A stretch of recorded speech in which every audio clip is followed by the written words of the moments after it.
So, what are the keys for the defense here against Ben Roethlisberger and the Steelers? I know their offense hasn't been quite as humming as in years past, but what do you think? No, we can't let it start with us. We got to go out there and just play our brand of football and just play our game and just stop them from getting the run game going. It hasn't necessarily been working the first couple of weeks, but for us, we want to focus on just doing our keys and not letting them have any big plays. We I've been priding ourselves this year on like trying to stop the big plays. So just going into this game, you want to keep it going and shut down the run so that all they can do is pass. Do you get a little extra juice playing the Steelers because of that big interception on Sunday night a couple years ago? Nah, man, you can't live off of stuff that happened. What was that? How old was my daughter? 3. 3 years ago, almost 3. Yeah, so it happened 3 seasons ago. So, it's cool. It's something that I'll always remember. But it's not something necessarily that's going to drive me to do it again. Our goal is to go in there and get a win. And want to know every week. Shelby, what's the challenge in defending Najee Harris since he is so active in the passing game as well as the run game? Man, it's you run into the problem. You just have to swarm to the ball. Since he is so active in the pass game, it's for all the checkdowns. He's a good back and he's a good receiving back. So he can make a lot of people miss. He can run through you. He can run by you. He's a good back. So it's all about just swarming to the ball every week and just making sure if he misses one tackle, he doesn't miss 2 and go 30. So it's a group team effort. I asked Justin this. Good teams typically respond after a bad game. What is it about this group that makes you think you guys be able to respond? We're a bunch of dogs. Like I've been saying, everybody came in here and comes in here every day with the right mindset of how are we gonna get better today. You can't do anything about Baltimore. That's over. So it's on to Pittsburgh. And so how we gonna get better? How are we gonna be a better defense? How are we gonna be better offense? How are we gonna be better special teams? How do you just get better every day? And I think they approached it very well today. Have you ever had a game like last Sunday where by design, on purpose, you kind of weren't allowed to rush? And what was that?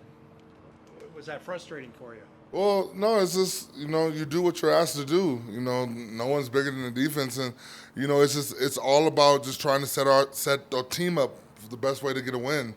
And, for us, we felt like our game plan was just stop the run. And then we'll kind of just try to stop everything else as it comes.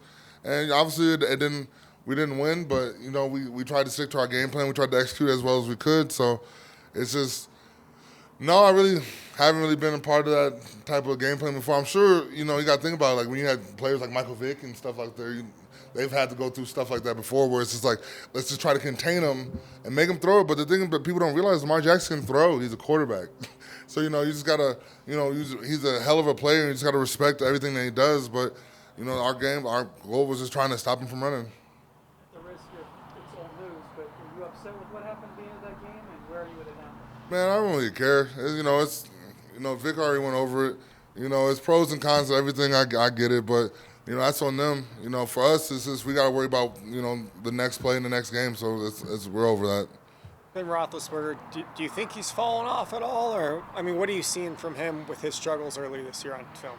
I don't really think he's fallen off. He's still, he was a former All-Pro quarterback, a Pro Bowl quarterback, and you still see it when he plays. And, it's just trying to make stuff happen. And they've been in every game. It's not like they're getting blown out of any game. So you got to respect him just like the quarterback he is. Just you can't try to slight somebody before you play them, and then they're just going to show you all the things you just said wrong. So, I still think he's a hell of a quarterback, and he's definitely one that should be respected in this league. Why do you think he's so mobile, so agile in terms of he can't take off and run 20 yards, but buying time in the pocket compared to other quarterbacks of his age and size? Well, when you get older, Tom Brady's doing the same thing. You don't actually have to move around that much to be able to evade pressure. And it's just all about being able to step up and step to the side and just kind of just working with the pocket you're given. And, for years he's done a great job of that. And so it's just all about, not giving up on your rush. Because, even though they throw the ball quick, there's a random plays where he holds it for 6-7 seconds. And so you just have to keep rushing and just try to keep getting to the quarterback. Shelby, because you've practiced against him, do you have more appreciation for Javante's run there in the first half? Hey, man, luckily I haven't had to tackle the guy. But, hey, that was a good-ass run. It was just – I just remember watching on the sideline, you're just like – there's not much you can say about that. Like it's crazy because you rarely see runs like that, but it's just like when the whole team's trying to take you down, you go 30 yards on them. You know, that's something special. So hopefully we get more of that. I'm glad it's not you. Yeah, well, hell yeah, man. It's man, it's a load to take down any of our backs, man. But especially one that's going to keep churning their legs like that, you don't want a part of that. You don't want any part of that. All right.